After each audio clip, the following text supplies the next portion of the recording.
mengenai atau suruh bawa boleh jangan dan juga dalam satu di dalam top dan juga dalam satu di jauh di menghina kurang tegar juga dalam saya tadi yang ada mengenai pak kan itu boleh setuju dan riba dalam saya cukup nanti satu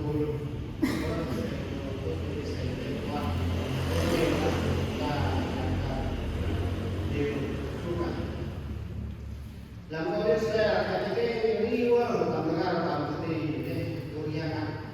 có thể tôi cái sara này vì này lý do là tất tạo cái gì làm bây giờ bây giờ cái gì cái nhà cái nhà tham gia nhà ai người ta hứng chở cái lý do của tôi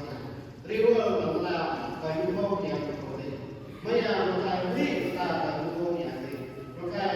quý tầm là tôi cái ân nú store tầm ta ngay này kami là ân văn là ân ta lúc ra ân sát tầm cái gì tầm ta quyết liệt và thứ ba là nhà rồi bây giờ cái này vừa là pram yang baik pras kepada quan tâm lu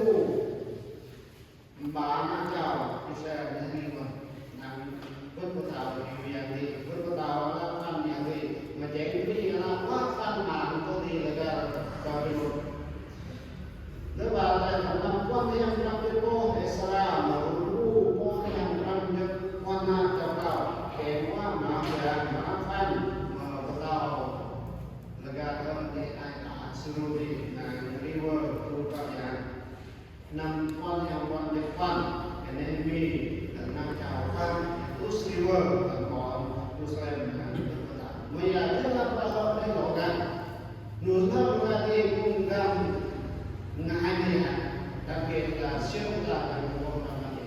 hiện là tao thành phố hiện là tao tốt cầu và tốt sẽ phải qua ra hiện ai phải rất tốt sẽ là cái lớn hơn nhiều và Buddha yang mau maya ngài gam quý nhà là tao thành phố không cầu tốt sẽ là Đây sẽ là nữa từ đó là sa tầm vào chi sa. Malati nhất thì nó hay là chào tu ra đi là sứ giả của dị vật. Chào tu ra là chào đó là những cái làm con sẽ đi biết rồi ra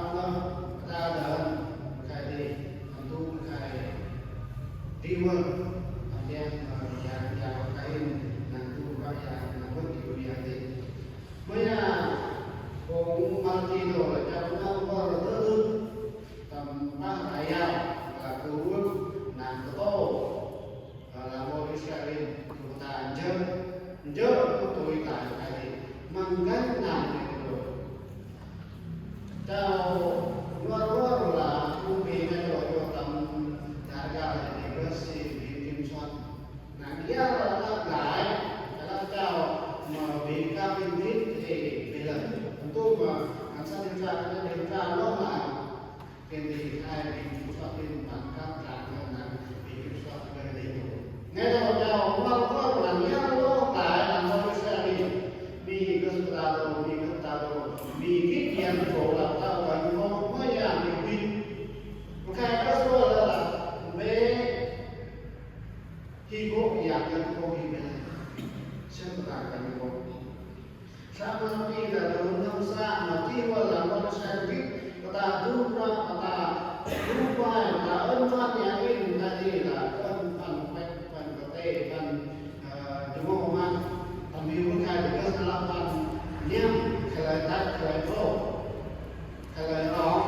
cái sự là gì bây giờ ân nhà in phần một cái quê nhà niệm làm gì cũng thôi là muốn tập này cái làm con là Trung mút tầm là chào lớp múa và lúc quay là cái vô mắt ở cái yang thủ là tao sáng không ở các bên là phần ở nhà chủ sẽ hắn đơn cái ở đi vào mở ra mắt chào lớp múa phần lúc quay thì thầy ở trong thủ tục này là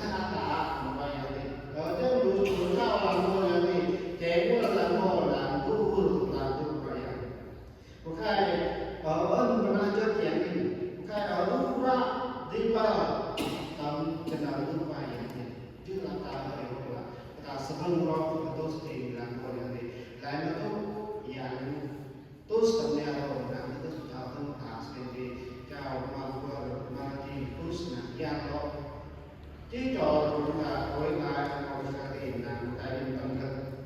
Kata yang tepat mengenai itu tadi, ku sengram adalah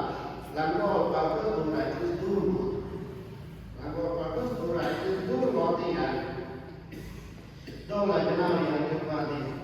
jenau yang kedua atas malah Israel kenal di mana sih? Yang kedua atas ane kan kau di bumi maya berkai bumi doa, ber kan kau di bumi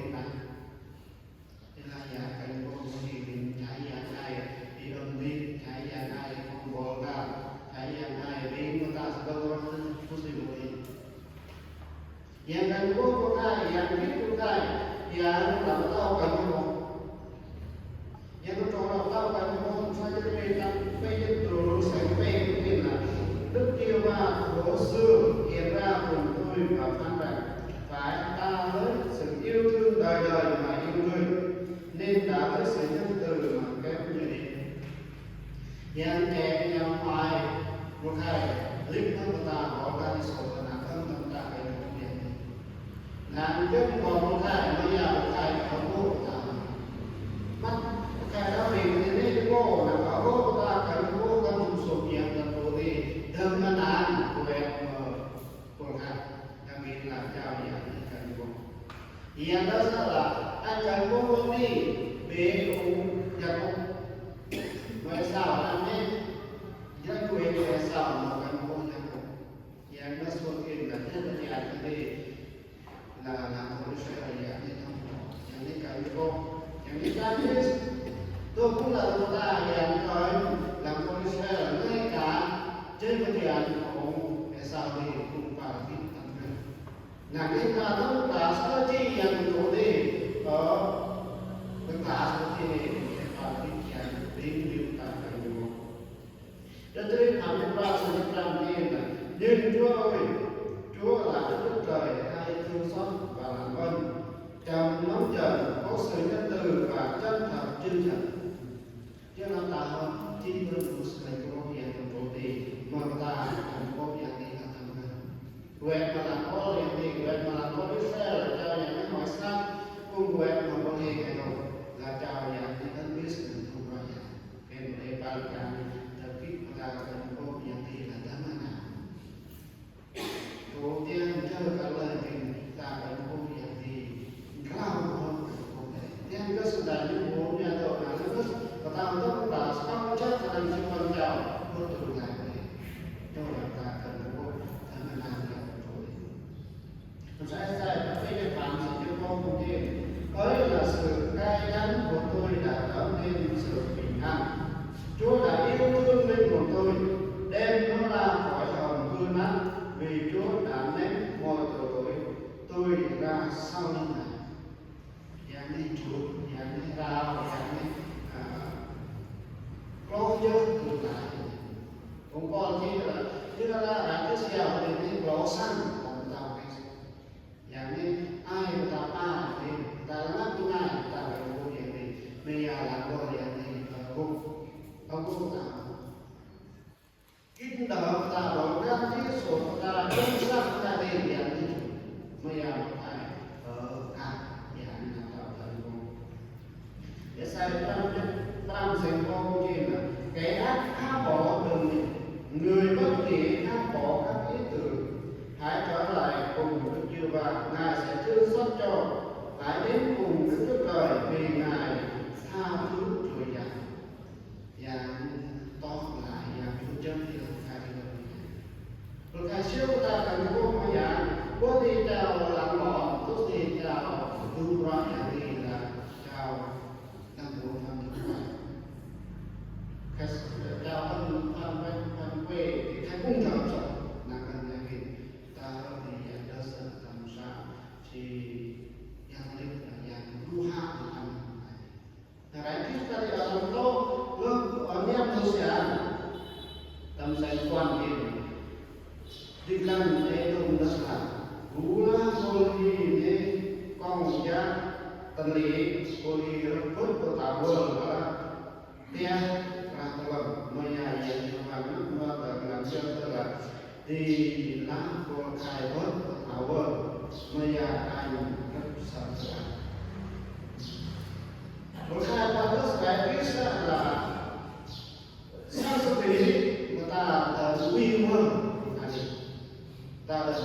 cái này có sành về có sành thật đâu là ta anh dân một cái là không anh dân chúng ta tối cả cái này yang của ai mai sẽ quốc nούς là con này mà chào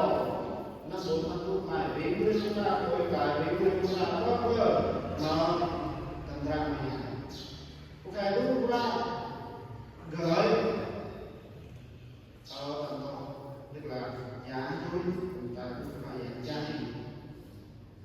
tốt thì tôi nhận số tôi thì nhận số không làm chào ta xin đại cái sự thay đổi chúng ta cũng phải các anh biết trao biết cùng mà ta thành muốn làm cái gì này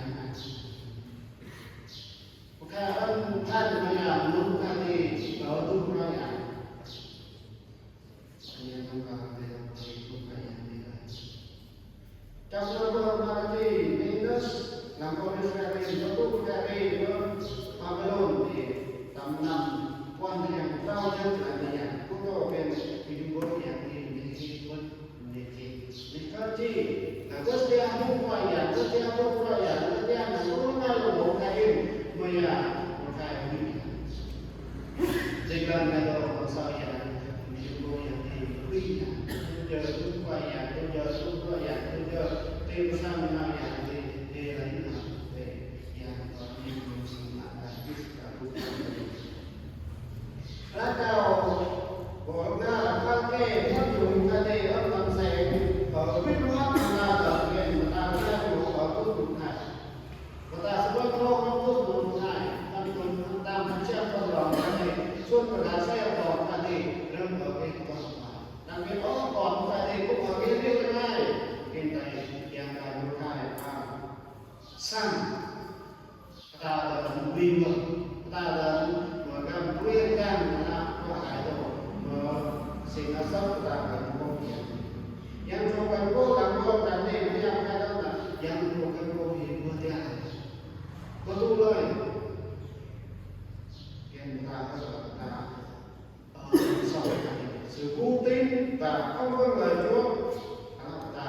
gọi là can thì Christus là gọi lúc phần nào phải đi cái này bây giờ vì một cái này là rất nhiều và cái chúng ta đang đang ngồiอย่างนี้เป็นอย่างเป็นตัวการยุ่งไทยทุกการยุ่งไทยอย่างตัวเราที่ตาเป็นพวกกันที่หลังพวกกัน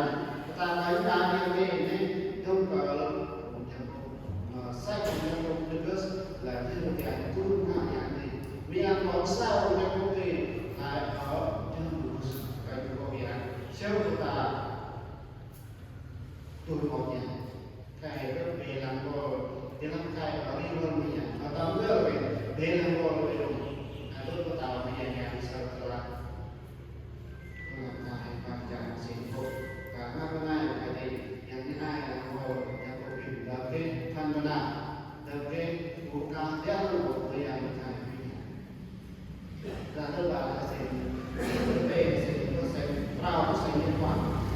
rata orang bukan tempat melanggar apa yang kita melanggar besok kalau sebelum itu thay vì sống một đời sống quyết mẫu hoặc là phạm tội của người dân ta được gần lại 8 lần sẽ làm những việc sẽ trở còn vào khi ngang thì về phải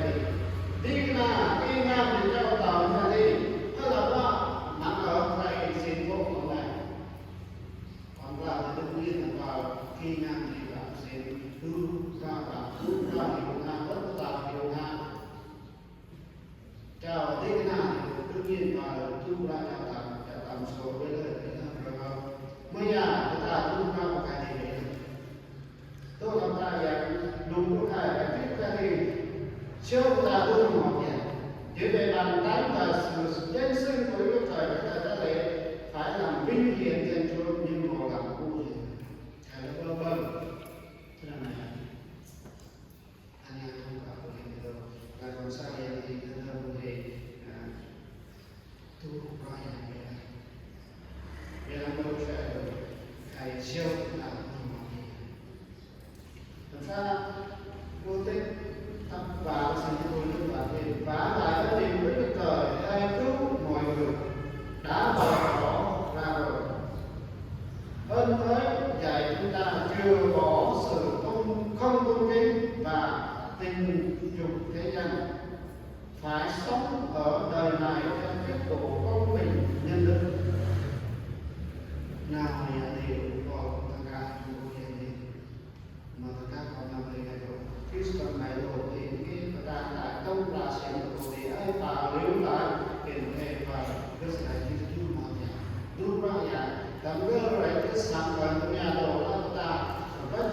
dunia đồ là thì ở có vợ cho nam nhà ngoài cái sự đại thì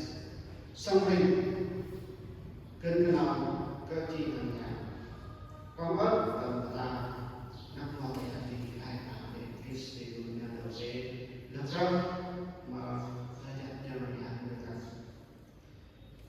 tập pháp phục quyền tập quan sinh dân hầu cho tập sự kính sợ ta đương lúc còn sống nơi thế thường ta đâu là ta ba trà ta trao hình giác ta hai mộ đỡ biết ta hai mộ yang ini và khi sự đại tiết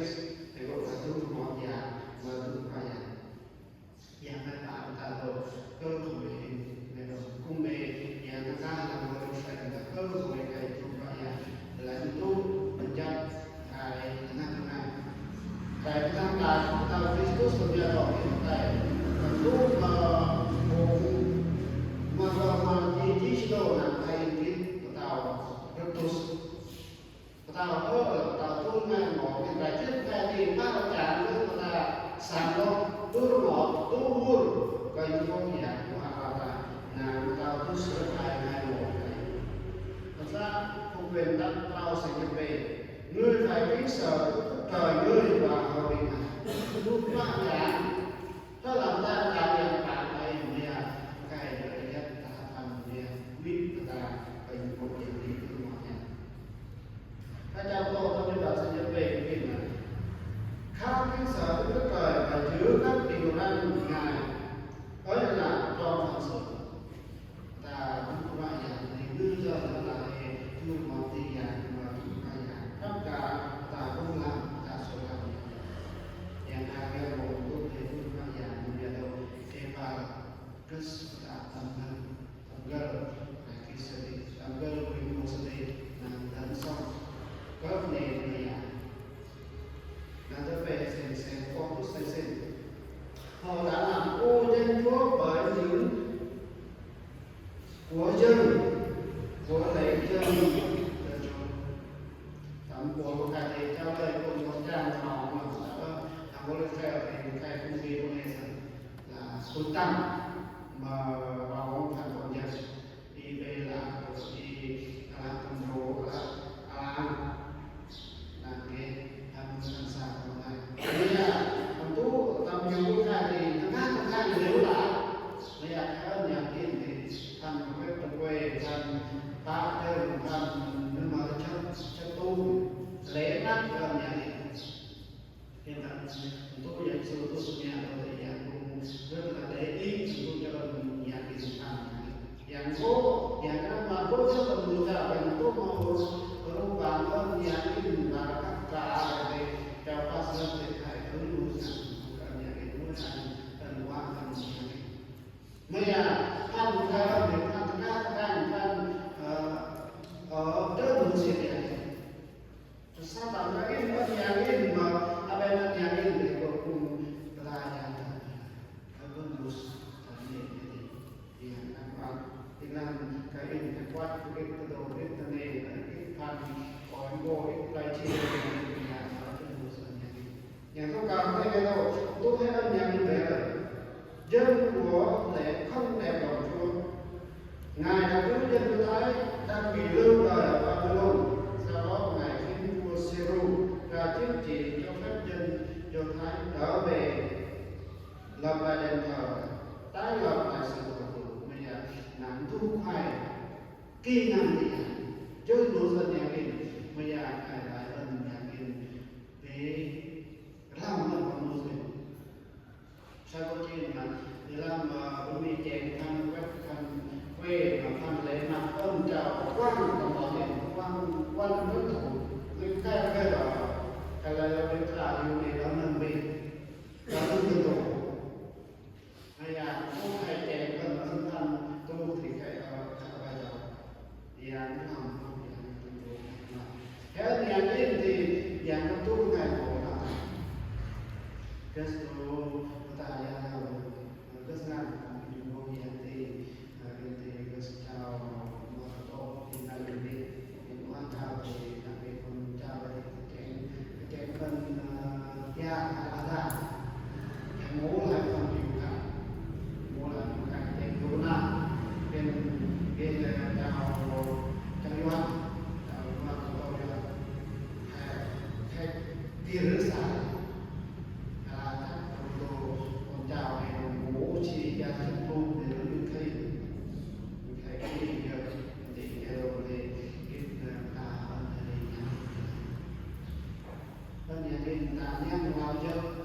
phân nhãn cái quyền mù sa gian này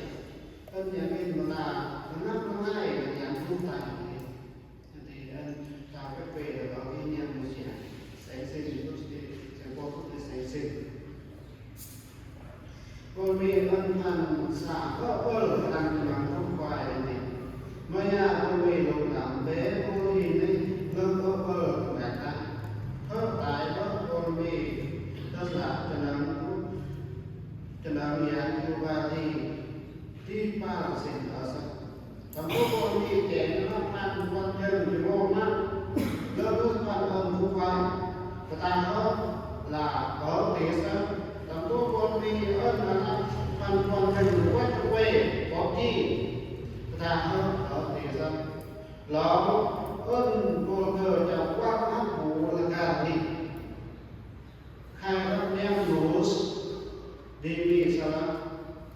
khai rất đỡ bỏ vì sao yang quan khắc mà tận làm cho đất thì đó tôi rất tâm thế mà nhà công chủ gieo tôi lấy cái tâm lại cô này thì cần ra rất đỡ bỏ cô đi ra mà lắm ăn ơn đúng phải để hơn Diti boli salah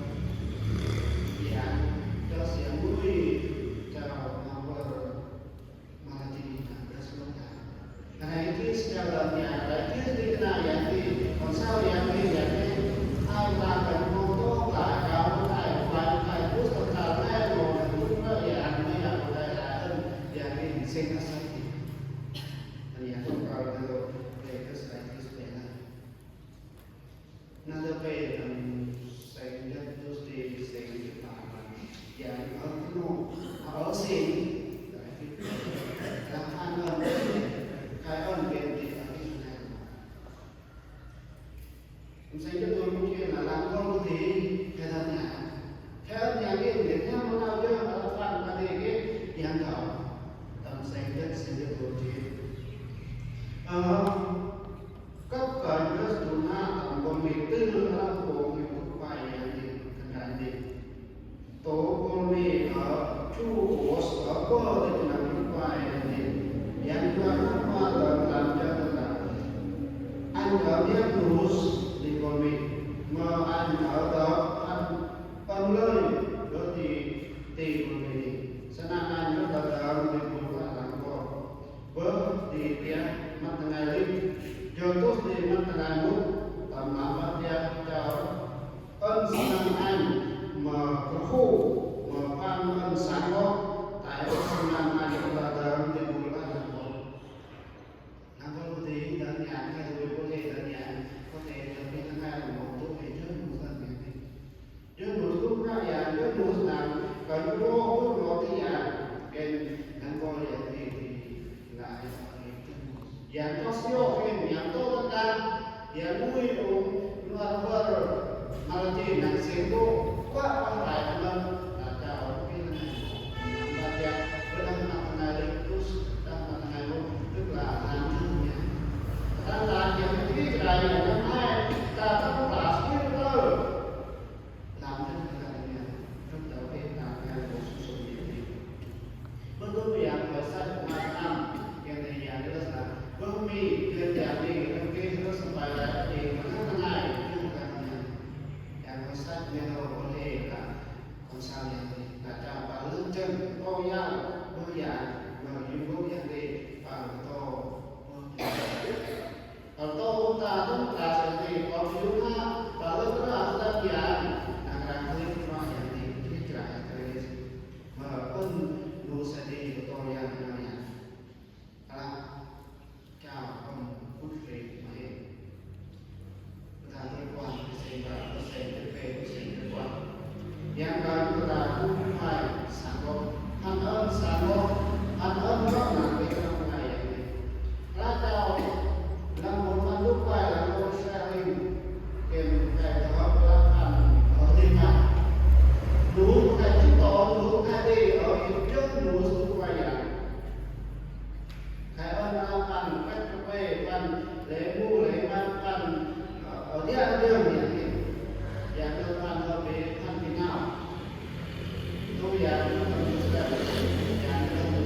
điều anh đi là điều hỏi thăm điều đó là điều thứ ba dạng như đi lâm hiểu anh đi cứ cứ tia cái nhau thả tia hơn tia là chào đang muốn mà lục bài tắt là về là tắt là cần đồ là ơn phan nhà mình để làm mình kẹt phan mình mới hiểu thì ở cái ngày của phan nhiều phan đi chơi vào phan đi ơn Buddha hiểuทุกข์อย่างนี้เราเลยทำอย่างนี้ไปนะถ้าทำอะไรดีทำอย่างนี้ตลอดรู้สึกทำอะไรดีทำอย่างนี้ไปนะการว่าเราใส่ตัวที่เราทำเนี่ยอะไรที่ใส่ต้นพันธุ์เนี่ยเราจะลูกเนี่ยมันเสียงตัวเพิ่มต่างๆทุกประเทศนะก็ต้องน่าจะเลยเริ่มอะไรที่สติที่จะสั่งบอก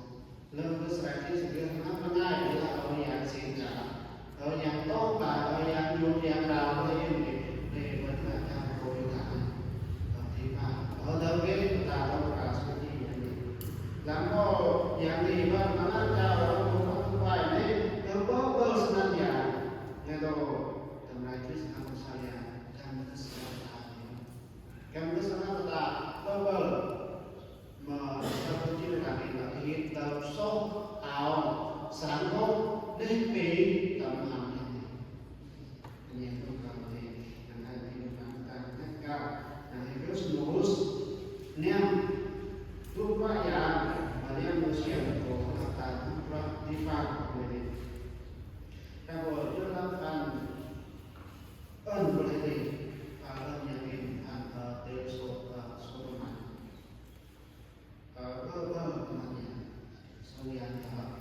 yang vui yang tốt hai của mình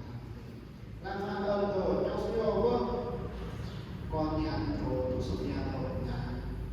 ăn mà rồi là nhà cáo có rồi là nhà bên cạnh đó là cái sản phẩm nó ăn hơn đi và làm ăn nhanh được xe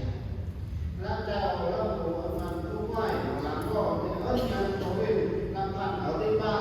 là để vì làm ăn để ba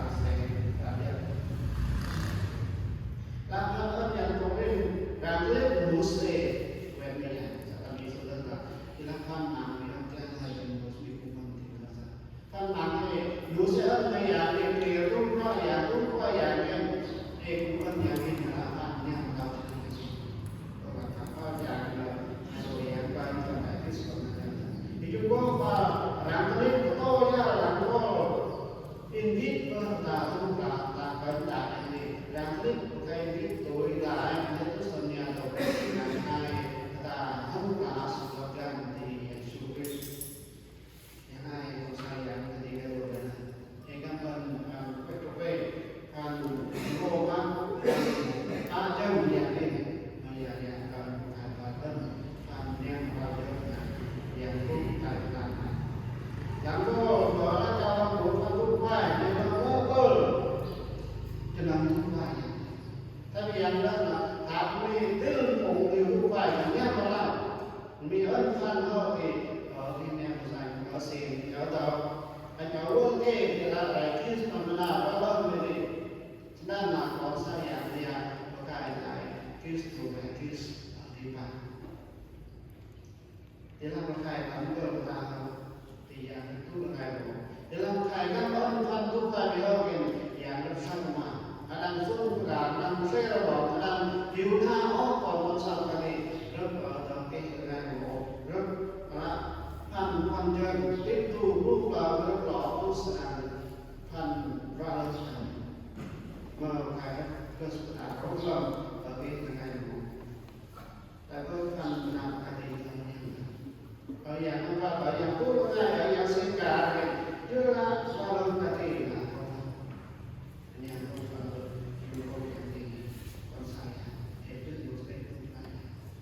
tôi nhớ là căn hai ở đây tôi qua thì các lời tôi nghĩ là tài xế tôi ta không có nhà thì được ta có cần nhiều thì và không phải nhà ta có cần nhiều thì và phải những thì nhà và có cần nhiều thì ơn này cứ xa ra thì là cái phần phần bên ngoài cái sodomai ang kris ano yan siya. Kaya